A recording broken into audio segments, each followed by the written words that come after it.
Yeah, really like this on the exterior. While they don't have height to work with, they can slowly cover out the corners as everyone is forced to drop from this building. Wall upon wall here will give Alliance their safety. Meanwhile, FaZe cutting a piece of their pie for themselves. It's just Onyx on that other side for them to clean up. Meanwhile, Alliance now from the back end continually trying to play through the tactical to get up to this site, and every single time Alliance is there for the peak, but from the other side, Go Next move in, seeing the split opportunity. Alliance now down to just unlucky. They will fall in third, and here's Go Next trying to hold off against FaZe.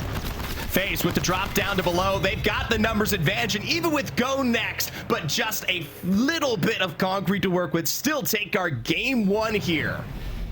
Navi was the one that saw that solo split off from Babaji take them out. Now they're making their move up. They're pushing into Team War, but they have left one behind to see what they can do. This is a very quick cleanup so far for Navi, able to do exactly what they want to do, but they get punished for it instantly. Nephilim waiting in the wings are now in top two and making their move in on a very injured Team War. It's all Nephilim have to do to quickly clean them up, and Nephilim win match number 2.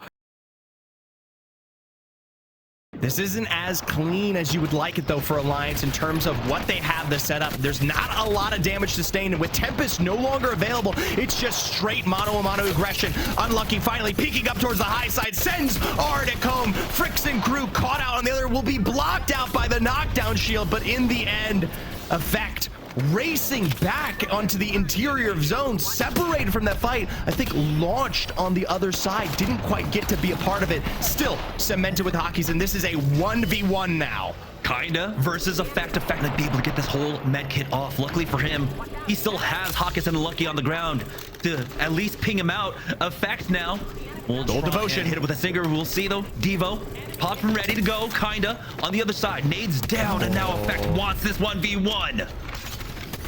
Set out with the tactical there. There's not much of a shot that kinda can actually extend without the damage from above. A final drop sends Alliance to another win here in EMEA. Wow, the drop kick to finish things all off. You can see the kind of control that Alliance play off of in the late game there with the confidence that they have. Great win for them to be able to secure that one, especially a bounce back after what happened to them in game number 2, going down so early on. FaZe Clan make their move in. You can see Alliance starting to tighten things up. Unlucky takes some damage from Cinetic, backs off instantly, sees if he can maybe create some distance and get some heals. FaZe Clan handling this well. Tries, though, in the end, pressured out by damage. Now with that bombardment, forces them to split on the rocks here. This could be, yes, the advantage Alliance were waiting for. Cinetic moving in aggressively towards that upper end will find the return out of hockeys, but that's not the man you want down. There are still two absolute demons here waiting to set you up. Effect, though, can't quite find the final blow, and FaZe Clan from afar finish the job. Max Strafey set up with the portal, now up above there, immediately taken out by an absolute blitz of bullets. A couple of shots and you aim are first removed. Peeks from above as 7 Ausis finds damage down, but now it's Nephilim on the exterior here. They have the only fence. Mouse are not clear. This is a full 3 you have to drop on top of. It's a little bit disconnected though as the rest of the members drop down, looking to finish things off. Mouse strike back, and now Cyber can't survive. It's all up to Nephilim to finish things off strong here. Another win for Nephilim here in game number 5. It is literally a deja vu moment for Nephilim here, albeit they don't have to cross quite the largest distance this time. They get a repeat cleanup scenario there. Look at this. A good extension from Tyler doesn't bring any KP. This height, though, is exactly what Shalala need to find their success. Supreme up on height sends Tyler down. A triple take off of the drop here means that just about everyone is wiped out. It's just a final chase. Ronin now with the reset, looking to strike back at Dragons here. Babaji getting eliminated. Dragons have not been able to full heal quite yet. Case when he is there, they've been detected, clear the drone, and now Ronin are in commanding position. Clutch and Hoodie, though, not much healthier themselves. Tyler, though, running away will be the first knock. Swinning from afar, and Ronin off of the reset find their big game win in our last match of the day. do it just in time. Propel them up to second place with 27 points. We were wondering where Ronan had been. All gamers here just barely keeping themselves healthy. They still have that height advantage as Villainous will say goodbye as Vaxlon spells out that last remaining member. All gamers, they don't have much space left to work with, but Guild is already down, TPing to the other side to try to find the one-off Kraber. It's a mobile shield that will keep them just a bit healthy as ROC leaps to the height here. A quick 30-30 doesn't quite find the final shot necessary, and Skittlescakes up above switches to the Devo to find the win. Huge play coming out from DSC, from our new all gamer squad. Now they're caught up in the scramble with the drop down that'll come from Twisted Minds. It does seem like Twisted Minds have a really good game plan here to try and avoid a lot of the fighting on the ground, but Movie Star Koi, they've got the new castle. They should have the wall ready. Crook takes a lot of damage there, but they make it behind cover just in time. Never mind, Crook will go down. It's Movie Star Koi to find that knock. This is a tough spot for Twisted Minds to find themselves, and Villainous also looking towards the center of the zone, waiting to see if there's anything they can capitalize off of, able to at least clean up that knock. Enemy now down for Twisted Minds. Skittlecakes, the solo does show up and is immediately eliminated because of it. We're down to top 3. It's Villainous, Twisted Minds, and Movie Star Koi. This Movie Star Koi starting to move out as a full 3. Twisted Minds just trying their best to survive, but Albralele will get caught out. Now it's a full 3v3. Wall out though here from Movie Star Koi, and we've got the Stinger Bolt going straight on in. Chick is jumping into the back line for Villainous. What an aggressive move. It's just down to Villainous. One left. Bucks here trying to clean it up for Villainous, but Movie Star Koi are a 3, and they are able to close that game out. Great finish out there. The patience coming out from Movie Star Koi. Trying their best to fight through this. Sentinels now left out. Oh my gosh. To a solo along with Movie Star Koi. NRG looking to clean things up. 4 squads remaining here for the final zone.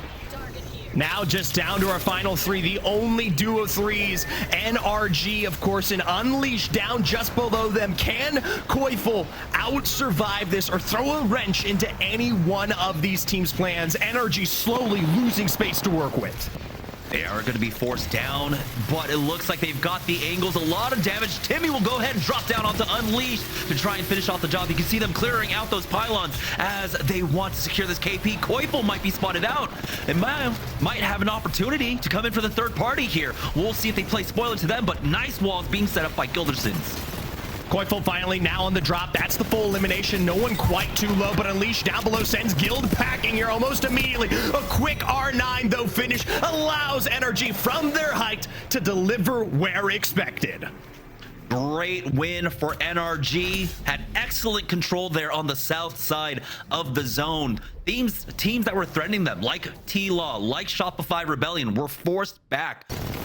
Thought he was going to hit that no-scope for a second. Nano trying to follow up on his damage. Really has a nice angle here against Twisted Minds, and they are just forced to try and play behind the knockdown shield. Once that's gone, there's not a lot for them left to do. Nano's going to continue putting in bullets. It hits, it connects again. And Nano alone is clearing out Twisted Minds. Nano seals the deal alone here for Flat. Twisted Minds, they don't even have a response. Now you have Villainous and Shopify stacked in the building. Flat, who have been playing the exterior for so long, drop an evac for repositioning. Someone's gonna make a big move here. Remember, on both sides, I mean, you've got a Watson, you've got an EMP. There's not a lot of exterior play options available. Maybe a Stinger Bolt from Villainous. Flat don't have to do too much either. They can survive right where they are, as they are the closest to that final circle, so they can try and wait out Shopify and Villainous, who are going to absolutely go against each other. The second Shopify move out of that building, the move is made, and the shot connects. The ballistic coming in clutch right now for Nano, adding all of the bullets here to the Kraber, allowing them to move it up against this wall and see if they can do anything against Shopify, while Villainous are just stuck in the wings. That's it for Villainous. Now a quick peek out above. An EMP from MT comes, but it's just a moment too late. He's been going insane all game long, and while there's no shot left in the chamber, Flat are still your champions nonetheless. And it looks like the pressure being applied by Falcons now is going to allow them to get that res. On the interior there, they'll finish the job onto one of those two members of Unleashed. And with that respawn of Blinkster coming through, Falcons are just waiting for Movistar to peek their way on through from the other side of zone here. They've got complete and utter control. Hal, Zero on the other side of that fence line. There ain't much room to move at all. And Zero literally sitting on the fences here. And you got Walty to their south right now, going after Movistar Cole, who just got that res. They're about to bring this down to the final two teams if they can find out Blinkster. But we know Blinkster has the movement demon, and he is throwing Zero for a loop, but he will get finished off. It's the final 3v3, but what is it when they're stuck inside the building like this, Zipper? There's nowhere to go here, in Falcons in a dominant fashion pick up game 5, maybe a bit anticlimactic, but they dictated this win from the beginning. Now, no matter what here, there are big winners, but at the end of this all, still trying to see if they can pick up a win to walk away with on the day. They don't have a bunch of cover to work with here, just the solid rocks ahead. You can see them trying to play off of the Movies to give them any semblance to work with.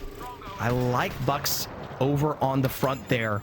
That's something that should highlight, as CTE will be the first team forced out of position here sometime in the next minute. This is a very consequential game for Orchid as well, who are one of the teams on the bubble now. If they can get the win, they'll get enough points just to cement their position within the top 15 or so in the overall leaderboard. Now it's just Villainous, though, that they have to contend with, and CTE might be able to apply a little bit of pressure, but you can see that because of Villainous's holding position, that CTE really can't go for the peak onto Orchid right now. Two members of Villainous will charge forward just a bit. The Devo running out of ammo here for Chick, but he still has the 30-30 to at least rely upon to try and keep them down. Chase Mob with a nice knock onto Luxford here will keep them contained while Villainous try to finish the job. You can see that CT aren't taking any risks here. Neither are Villainous. And so it's still pretty even between those two squads. You can see that Stinger Bolt extended over towards the edge of Orchid. That's going to force them out of the corner and send them packing here now with a bombardment. You're going to try and delay CTE, but you've lost one in the turntable. Only 36 and an extra clip for Chickas here as they'll take away your height. Cruel Buckle up above makes this nearly impossible. Zipping back here, it's going to be a 3 and a beam here from CTE. Gozy, the last one remaining, can't quite pull it off as CTE are your champions. Wow, CTE with that win propelled themselves into 5th place. That's the kind of movement that happens here. Woo! When no one team is just absolutely running the lobby. It's been so back and forth.